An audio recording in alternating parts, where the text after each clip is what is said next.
Bismillahirrahmanirrahim. Assalamualaikum warahmatullahi wabarakatuh.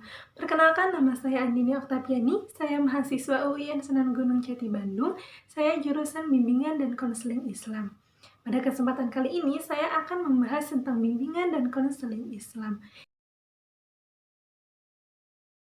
Menurut Alkitab, bimbingan adalah suatu proses pemberian bantuan terhadap individu atau sekelompok individu dalam mencegah atau menghindari sebuah kesulitan di dalam hidupnya, agar individu dan sekelompok individu mencapai kesejahteraan di dalam hidupnya.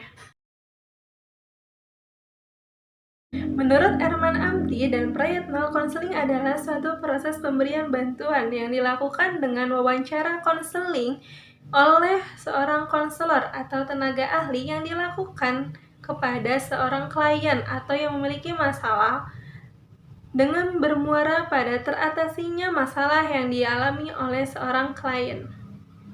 Penasaran gak apa itu bimbingan konseling Islam? Next. Bimbingan dan konseling Islam adalah suatu proses pemberian bantuan yang dilakukan secara terarah, sistematis, dan kontinu terhadap seluruh individu, agar individu dapat mengembangkan potensi fitrah beragamanya secara optimal melalui nilai-nilai yang terkandung di dalam Al-Quran dan hadis. Nah, teman-teman semua, sebelum kita membahas apa itu tujuan dari bimbingan dan konseling Islam, di sini saya akan memberitahu kepada teman-teman bahwa sifat dari bimbingan dan konseling Islam ini adalah membantu. Jadi, untuk mengatasi permasalahannya, yang bertanggung jawab dalam permasalahannya itu adalah kliennya sendiri. Jadi, konselor hanya membantu agar konseling dapat mengatasi masalahnya sendiri.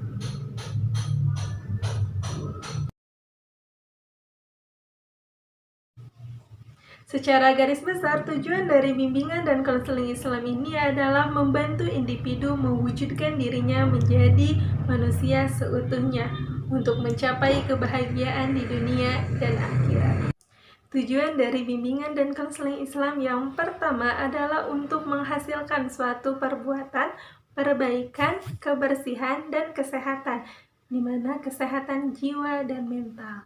Mental menjadi damai, tenang, dan yang pastinya adalah untuk mendapatkan pencerahan, taufik, dan hidayah. Tujuan yang kedua adalah untuk membuat perbaikan, perubahan, dan kesopanan tingkah laku di mana bermanfaat untuk dirinya sendiri dan untuk lingkungan di sekitarnya.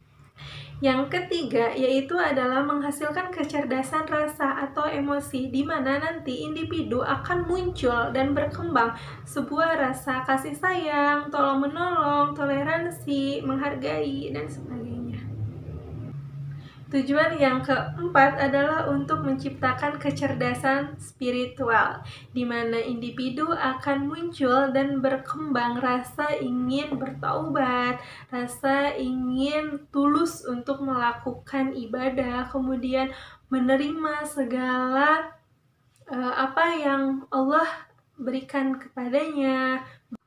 Nah, seorang konselor atau profesi bimbingan dan konseling Islam bisa dikatakan profesional jika yang pertama, dia memiliki nilai, keterampilan, serta wawasan dan pengetahuan di bidang profesi bimbingan dan konseling Islam. Dan yang kedua adalah memiliki pengakuan atas kemampuan dan kewenangannya sebagai konselor. Yang ketiga, seorang konselor dapat dikatakan profesional jika seorang konselor dapat mengendalikan dirinya sendiri, kemudian menampilkan dirinya yang sangat sederhana seperti rendah hati, jujur, menepati janji, tidak sombong, dan hal-hal. Dan yang keempat adalah seorang konselor harus mengusahakan mutu kerja yang tinggi dan tidak mengutamakan kepentingan pribadi. Nah, teman-teman semua, itu sekilas tentang profesi bimbingan dan konseling Islam. Semoga bermanfaat. Jangan lupa share, like, and comment. Subscribe juga boleh. Bye-bye.